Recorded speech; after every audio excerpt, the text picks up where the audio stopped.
Hi, I want to tell you about a diet that I've been using for about a year and a half to treat ankylosing spondylitis, and through which I've had significant healing, especially in the last 6 months.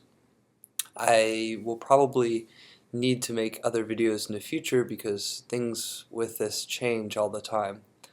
But I figured that it was important to get out this information right now. The long story short is that, for about 4 years I developed crippling back pain. It started off pretty subtle and then got a lot worse. I saw a ton of specialists.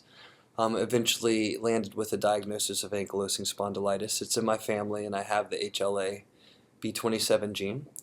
Um, and I, um, I tried the traditional treatment of taking non-steroid anti-inflammatory medications to manage the pain, but was given this message that this was an incurable disease that I would have to live with, and the best I could hope for was sort of symptom management. The NSAIDs I took for about 6 months, but I developed stomach ulcers from them, which is not that infrequent, and I had to quit taking them because I was in tremendous pain. At that point, my back pain had gotten so bad, and my rib pain and leg pain had gotten so bad that I was having trouble sleeping. And as I started to lose sleep, I also started just to lose my overall mental health, my emotional health. And so I really had to figure something else out.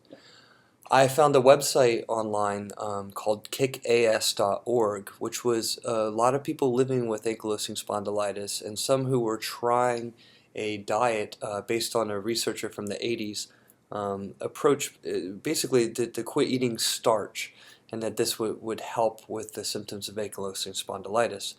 I went on this diet overnight. I cut out all starches and didn't know how to replace them, and I'd never really cooked before and didn't really know what I was doing.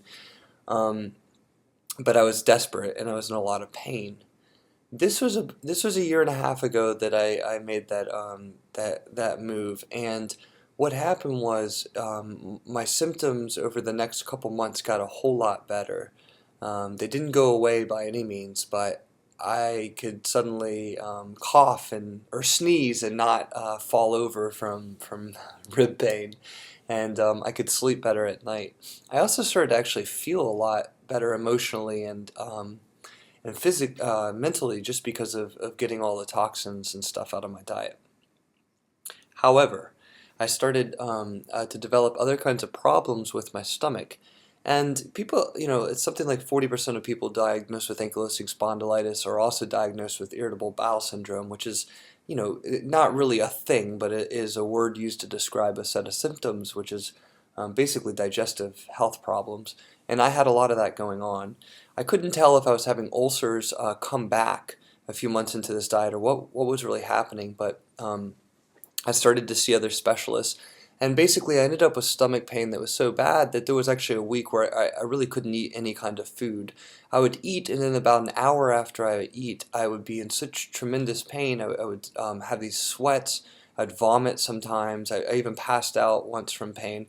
Maybe 4 or 5 hours I would be just in a lot of pain.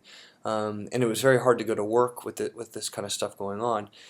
I talked to a gastroenterologist at that time. I didn't want to go to the emergency room, and he advised me, of course, to take PPIs, proton pump inhibitors, for the next 6 months, or I'm sorry, for the next 6 weeks, and see what happens. But I actually ended up doing the opposite. Through doing a lot of research, I figured that my stomach wasn't actually digesting the food right for whatever reason, and so I actually took, instead of stopping my stomach's acid production, I took beta-chlorine um, basically I took stomach acid to further break down food, and that helped temporarily. But I knew I had something else going on. Well, it turns out that a couple of things. After I saw a naturopath and got results back, I actually had several parasites going on that.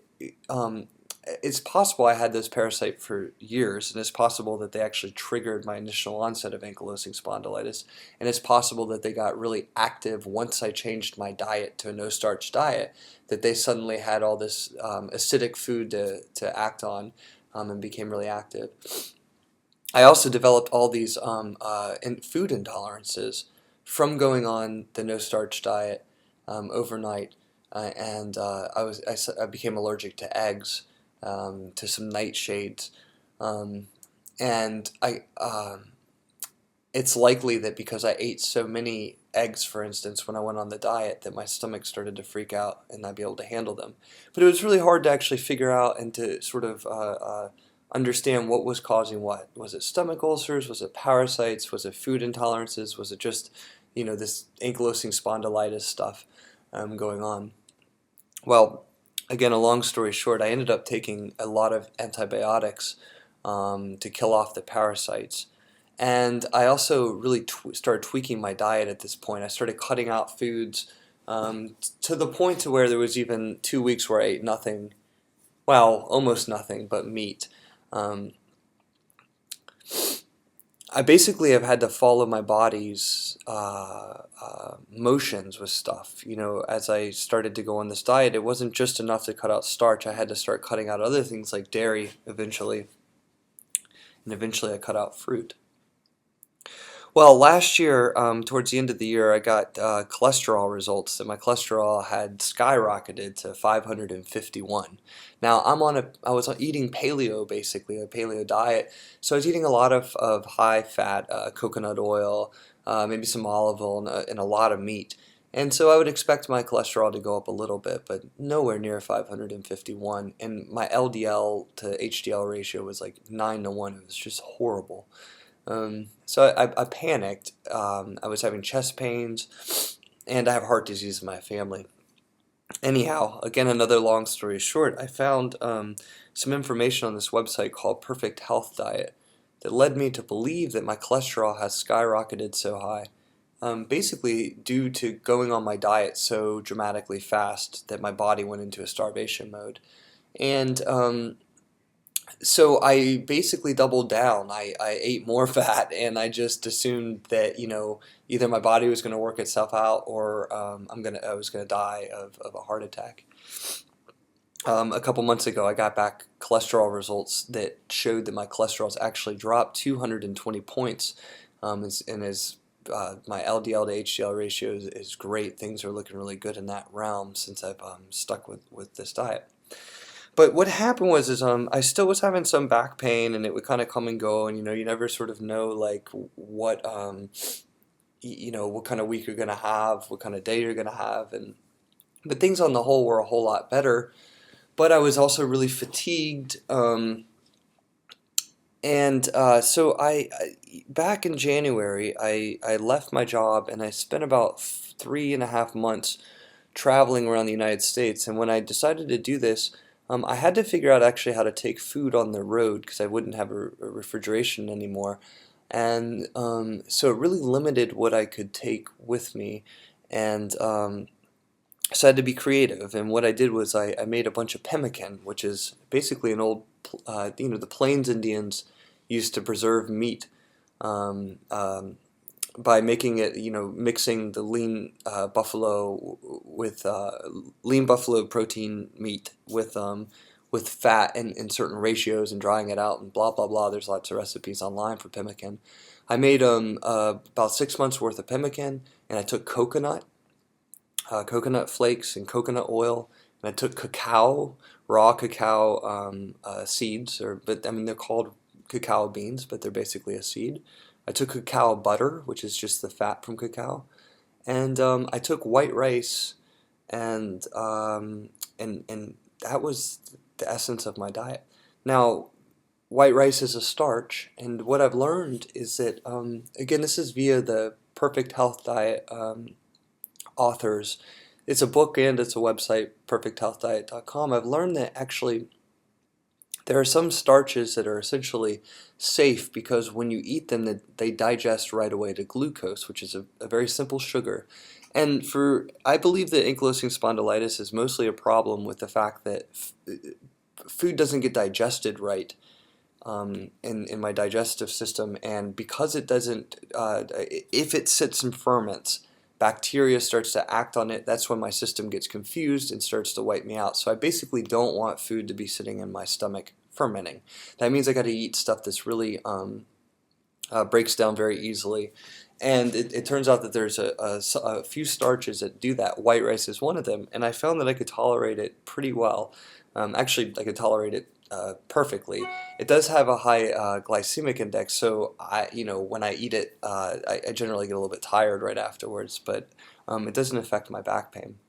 So I go and I hit the road back for this past January for about 3.5 months. I eat just this handful of foods, and my back pain disappeared completely. I had this sort of wish last year that if I could just have one day without back pain, I'd give anything for that. That was my goal. I had had pain for 4 years and um, was terrified of long-term disability. Um, and so my pain dissipated completely during this trip, and has remained as such. I haven't had back pain in at least 3 months. The other thing that happened is my stomach started to heal really dramatically. I had a lot of problems last year with nausea and vomiting and all these other digestive problems that are essentially going away. Day by day, it gets better and better. I haven't had vomiting in over 2 months. So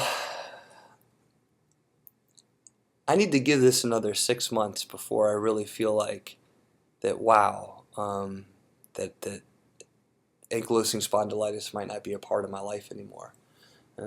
But for right now, I'm starting to try and incorporate a little bit of other foods into my diet again, um, including like cheddar cheese. But I don't eat any fruit. I eat maybe some green leaf vegetables once a week, but mostly surviving off of coconut, cacao, white rice, and fish and meat. And I feel great. I feel mentally probably the most acute I've ever felt in my life. I feel very emotionally stable. My blood sugar feels very stable, and I don't have back pain. And I really want to share this information because I feel like that the medical establishment has not come to recognize diets in general as well. They recognize their version of diets as being healthful, but there's a huge leap between that and starting to recognize that the gut health may be at the root of a number of these kinds of chronic diseases that right now are listed with causes as unknown. Um, so I really I want to get information out there and talk to people who are interested in experimenting with diet. And there's a lot of stuff that I hear, and a lot of stuff that I should also be saying. I do supplement with vitamin C. That's the only supplement I currently take, but I've taken 100 different supplements over the last year and a half trying to figure out different stuff, from iodine to magnesium to all the stuff that you find on the internet and finding these different books trying to restore your health. But I always wanted to whittle it away and to get down to where I wasn't taking any. And right now I'm just taking vitamin C because I'm not getting it from any other sources. So I feel great with this diet. The fat is probably 60% fat, 20% protein, and about 20% carbs. I do about 150 grams of carbs a day, and hopefully I think people are made up individually. So what works for one person doesn't work for another. But maybe there's something in this that can be of use to you as well. Thank you.